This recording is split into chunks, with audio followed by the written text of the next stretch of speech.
Dear Blizzard, hi, it's me, Austin, your worst nightmare. Actually, they may not be quite true. I'm guessing the looming irrelevance of World of Warcraft is your actual worst nightmare, but thankfully you found what appears to be your next smash hit in the MOBA-esque first-person shooter Overwatch, which incidentally has me certifiably hooked. 2016 has been the year that got me back into first-person shooters, and fuck you, Fallout 4 is not a first-person shooter, it's an action RPG with some first-person shooter mechanics, but even more impressively, Overwatch has managed to convince me that killing complete strangers over the internet is actually fun. Of course, being the let's make the world better before we die person that I am, I play almost exclusively support characters, specifically healers, which means my worst enemy is, well, everybody, to be honest. Lucio has probably the best survivability, but god damn, Mercy is made of tissue paper and runs like she's stuck in a goddamn sludgy marsh if there isn't a teammate nearby to zip away to, but nobody is more terrifying than that robotic cyborg freak show monster that is Genji. When I hear him pull out his sword and shout his little "I'm gonna fuck you with the terrible end of this turgid pulsating rod of death" scream in Japanese, I just accept my fate. Lucio's sound wave, his wall ride, Mercy's little "oh god help me fly away" thing, Ana's sleep bullet can just be deflected away, and even fucking Zenyatta's special are all useless against this living, unfeeling meat grinder in the shape of a human being that is Genji Shimada.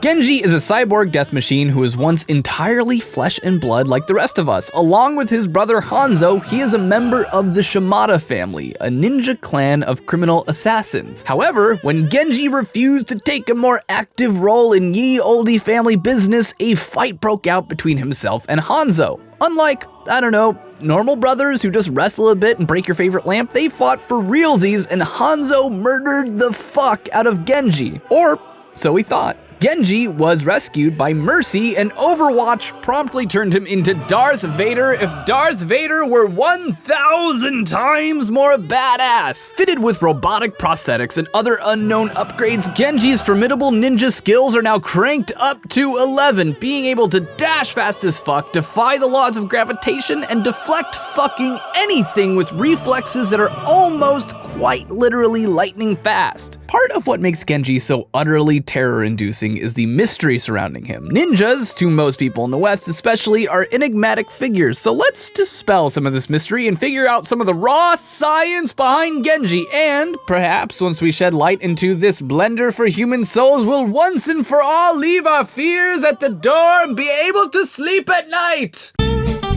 Genji has several superhuman abilities, each more incredible than the next. Let's take a look at the first and most basic, his shurikens. Shuriken are actually pretty diverse weapons and weren't always in the shape of stars. Shuriken were used by samurai in battles to distract, disorient, and annoy, and rarely to kill, at least immediately. Swords and bows and arquebuses were way more capable of immediately dispatching foes. However, they certainly could be fatal, and as you'll see in a moment, in the hands of a person possessing terrifying robot strength can be goddamn shitty for your self-esteem. I discovered this week in Overwatch that there are meter markings in the practice range that is gonna make many of my calculations both this week and in the future a hell of a lot easier. To that end, Genji's main attack is to throw 3 shuriken in quick succession. Genji's shuriken zip across 20 meters in 200 milliseconds, faster than the average person can fucking blink. Now, shuriken had many shapes and sizes, and we have no idea what future polymer alloy titanium Genji's weapons are made out of, but most shuriken weighed anywhere from 35 to 150 grams, which means Genji's stars are delivering between 175 to 750 joules of energy per projectile, which is like getting shot with a goddamn gun. These things are deadly as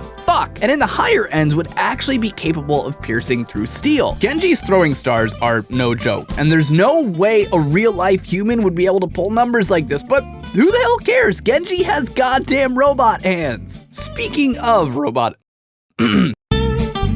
Speaking of robot appendages, let's go south of the border and take a look at Genji's two other superhuman abilities, his double jump and his Terabad Swift Strike. Let's talk about jumping for a bit. Contrary to what video games would have you believe, human beings are actually pretty terrible at jumping. I mean, we certainly can do it. People train their entire lives to be as good at jumping as other animals are naturally. The world record for the high jump is held by Javier Sotomayor, who leapt over 8 goddamn feet. Jesus Christ. Anyway, most people can't jump half that well, let alone do so twice, but double jumps are a major staple in games far and wide. So, how would they work? Complicatedly. A person jumps by pushing down on the ground. The earth, being quite massive, does absorb that force and subsequently pushes back. The whole Isaac Newton equal and opposite reaction bullshit. Anyway, you've got nowhere to go but up, so you do. The reason you can't double jump in real life is that, well, the atmosphere is soft. Like, really soft. Like, it's so soft, in fact, that it just moves the hell out of the way when your body touches it. Go ahead, just try and grab some right now. You can't. Now, in theory, if you exerted enough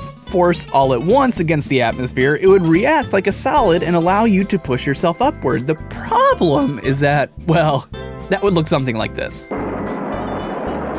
In order to exert enough pressure on the atmosphere with your feet to allow yourself to lift off as though it were solid ground, you'd have to unleash a ton, no, way more than a ton of energy. Enough energy to shove these atoms together in the form of an incredibly dense shockwave. Forget Lucio's sonic amplifier, the force of this would quite likely crack the Earth's crust. So, unfortunately, I don't think you're gonna be pulling off double jumps of your own anytime soon. However, not all is lost. Remember, a jump is created by your foot pushing down and a relatively equal force pushing back upward into it, minus some friction and, well, other stuff. Anyway, there's no rule stating that this force needs to be exerted by the Earth. If, for example, you had some means of propulsion on the bottom of your feet that were calibrated to perfectly match your weight and then dial in its propulsion so it exerted matching force to your foot as you jumped, you would, in theory, be able to jump in the air again. Using me for an example, a rocket boot would have to exert exactly 135.32 pounds of upward force to cancel out my downward movement, and as I tensed my legs and pushed upward, they would have to exert 135.32 plus X pounds to cancel out that extra energy. The method of propulsion doesn't actually matter that much, although most of them create some serious issues for anybody considering themselves to be a ninja. Jet engines, compressed air, and rockets create upward force by pushing down, and down there's air. Air, when pushed away incredibly quickly, creates sound waves, kinetic energy carried away in the form of vibrations. The amount of force it would take to cancel out 135 pounds and more of a human would be incredibly loud, like a goddamn gun going off, not, you know, super stealthy. Of course, maybe, I don't know, Genji uses electromagnets that interact with the Earth's magnetic field, whatever. In either case, it's never explained why Genji is limited to performing 2 jumps, since the only limiting factors I can think of are electricity and fuel. Maybe it's against his ninja code to perform a triple jump. It's just too unfair.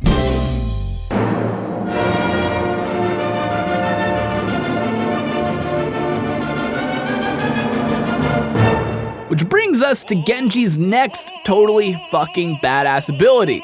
His Swift Strike, wherein, like an anime legend of yore, he dashes forward and slashes anyone in between point A and point B in a display of pure ninjitude. Genji crosses a distance of exactly 15 meters, slightly slower than he can throw his ninja stars, moving at a terrifyingly quick 90 meters per second, or over 200 fucking miles an hour. That's the speed of a goddamn Formula 1 racing car. Jesus fucking Christ. Even more impressively and or pissy pants inducing, Genji reaches his top speed in 66 milliseconds and stops in just 33 milliseconds, which means his body experiences over 275 Gs. G-forces, for those of you who don't know, are the forces that someone experiences due to inertia when it accelerates. Something that's moving at a steady pace, or in this case standing still, wants to stay the way it is. It wants to stay still. So when it begins moving, there's resistance. This isn't a huge deal in most instances, although G-forces can be fatal, causing internal pressure differentials that can rupture major arteries and even damage organs. And if you experience high G-forces for long enough, your heart will be unable to properly distribute your blood and you can pass out or even die. The human body can experience over 100 Gs for a short period of time during a major car accident, and fighter pilots can pull 9 Gs continuously using trained breathing and special suits that help maintain blood flow like body-sized cock rings. Basically, the amount of forces Genji's body are under are equivalent to you being on a Japanese bullet train traveling at top speed and then hitting the side of a mountain. For a brief period of time, someone weighing 135 pounds would feel like they weighed 35,000 pounds. Human bodies were not built to withstand these kinds of forces and would be crushed and ripped apart in a spectacular fashion.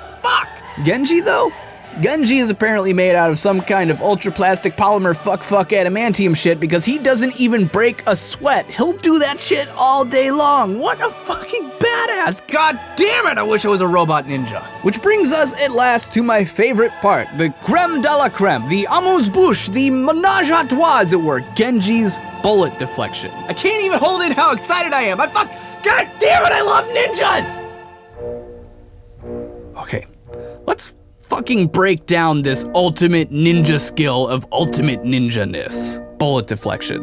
This is like the greatest pop culture phenomenon of the century, or millennium. Whatever. Almost exclusively done by ninja, but also falling within the purview of Jedi, bullet deflection is the most badass display of both swordsmanship and spiritual purity, for one could clearly only accomplish such a feat if they were properly one with the universe. Genji, when properly motivated, can block almost any projectile in the game for 2 whole seconds. Speed and frequency are no object, but Genji isn't your normal ninja badass. Hell no! He goes even further. Not only does Genji stop bullets fired at him, the motherfucker sends them right back from whence they came, as if to say, whoa, you're shooting at me? Oh, fuck no. No, you take your bullets. You take them right back. Here, have some of your own goddamn lead medicine, asshole. In fact, this move is one of the most beloved counters to one of the most behated characters in the entire Overwatch arsenal, Bastion. Bastion, the adorable Wally misfit of the Overwatch cast, is capable of putting aside his adorableness to take the form of a deadly fucking minigun, capable of turning anyone unfortunate enough to get into its path into fucking Swiss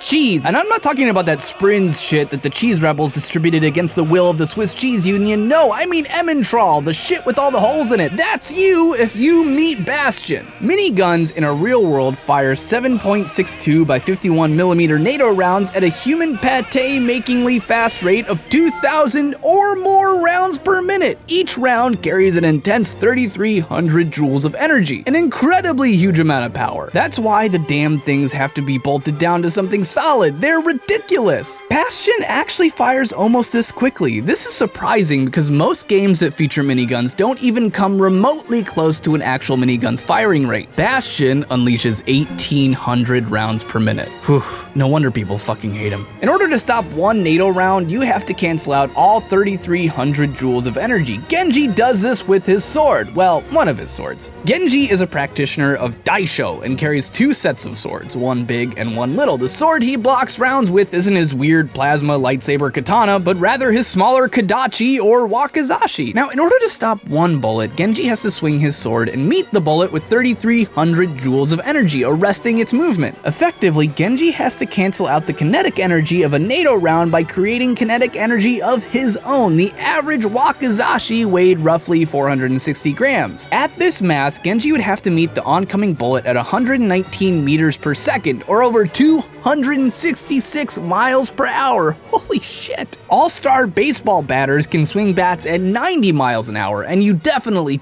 wouldn't want to get hit with it. It would split your skull. This is several times faster than that. Jesus fucking Christ. But speaking of baseball, you'll notice that this is how fast Genji would have to swing his sword just to stop the bullet. But that's not what he does. He also sends it back with just as much force as it had when it arrived. In order to send a single bullet back just as quickly as it came, phrasing, Genji would have to swing his sword even faster. At 169 meters per second, or 378 miles per hour, Genji can impart as much force into the bullet as it delivered, and he can send it soaring back from whence it came to ruin the day of the fucking evil demon robot shithead that sent it there. Of course, for any of you who have ever seen a car accident, you know that we've run into a bit of a problem. Genji's sword will be, for a fraction of a second, experiencing over 6,000 joules of impact force. This is enough to turn every sword ever made in the history of man and machine into smithereens. If it were made out of any metal currently in existence, including the incredibly strong and durable magnalloy steel, Genji's sword would be totally fucked, sending deadly shards of metal flying in all directions, harming friends and foe alike. Perhaps, though, his sword isn't made out of metal. Today, in this very day and age, we're still discovering tougher and tougher materials like graphene, which is a material made out of a single layer of carbon atoms linked together like a honeycomb, able to disperse vibrations incredibly quickly. It's 10 times more impact resistant than steel and stronger than spider webs, the most durable material in nature. Perhaps, through some miracle, Genji's sword is made out of some sort of mega durable material, and I should hope so because we're not even fucking close to done with him yet. You see, Genji doesn't stop just one bullet and send it back. He doesn't stop 10. No, Genji is capable of going toe-to-toe with everything Bastion can send at him for an entire 2 seconds. At 1800 rounds per minute, Genji is capable of deflecting 60 rounds right back into Bastion's stupid little face. At least, that's what I thought. Until I realized that Genji isn't capable of stopping just one Bastion. Oh no. He can stop an entire team of Bastions who collectively unload over 10,000 rounds per minute, meaning Genji can deflect 360 bullets in 2 seconds. In 2 seconds, Genji quite literally unleashes the energy released by 1/4 of a ton of TNT. In order to deflect all these bullets, Genji has to accelerate his sword to over 300 miles per hour to catch the first bullet, and within 5 milliseconds stop and accelerate in the opposite direction up to 300 miles per hour and deflect the next one. His sword would be pulling over 6,226 Gs. For that brief 2,000 milliseconds, Genji's 1-pound wakizashi would feel like it weighs over 6,000 pounds. It'd be like trying to carry a goddamn adolescent elephant. The air in front of him would probably be hot as fuck too, as his sword cleaving through it and sending over 300 bullets flying back at over twice the speed of sound would leave his blade and the surrounding air hot enough to toast bread. I hope the fucking fuck he has a robot brain processor going on in that head of his, because there's no fucking way a human could have reflexes that fast, let alone maintain a grip on a sword that's undergoing the kind of G-forces a goddamn asteroid does when it makes contact with the Earth. Genji is a motherfucking badass.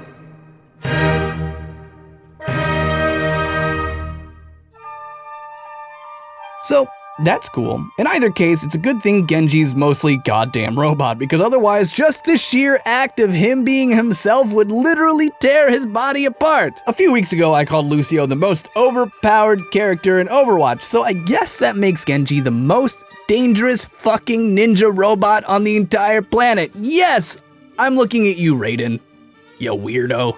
Sincerely, Austin. P.S. Ha! You thought this was gonna be an ad. Nope, here's a picture of pie.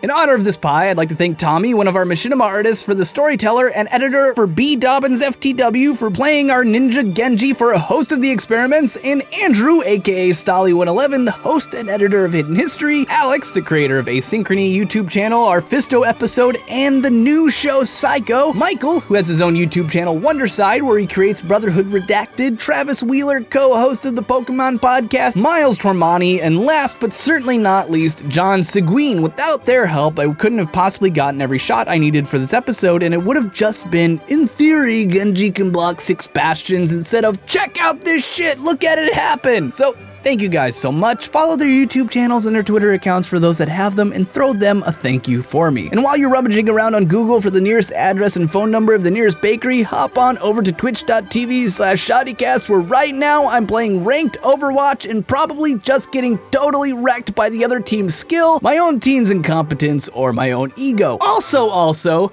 starting next Monday, August 1st, I'll be hosting an amateur Overwatch tournament on our Twitch channel. Links to the sign-up form and entry rules are in the description, and follow the Shoddycast Twitter account for more info and updates. Thank you everyone for watching my episode on the Ninja Genji. This is actually my second time recording the audio. It's Saturday right now, so I'm running a little late because my first audio sounded like garbage. So here I am making sure it doesn't sound like garbage because I love you guys, but also my own perfectionism would kill me.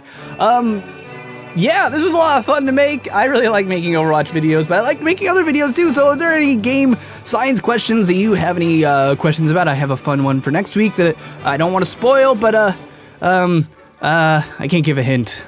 I'm trying to think of something subtle, like the force be with you or something like that, but I don't know about that. I'd like to throw out a personal thank you to our Patreon supporters who make this show possible. If you would like to be a Patreon supporter, head on over to our Patreon page, patreon.com/shoddycast. If you donate $3 a month, you get early access to all videos, including this one, which will probably only be up for like 12 hours before it goes live, but Sometimes that happens because YouTube videos are complicated, believe it or not. That's it. I think, other than I love you guys, follow me on Twitter at ARHorrigan, follow Shoddycast at Shoddycast, and I'll see you next week with some more science!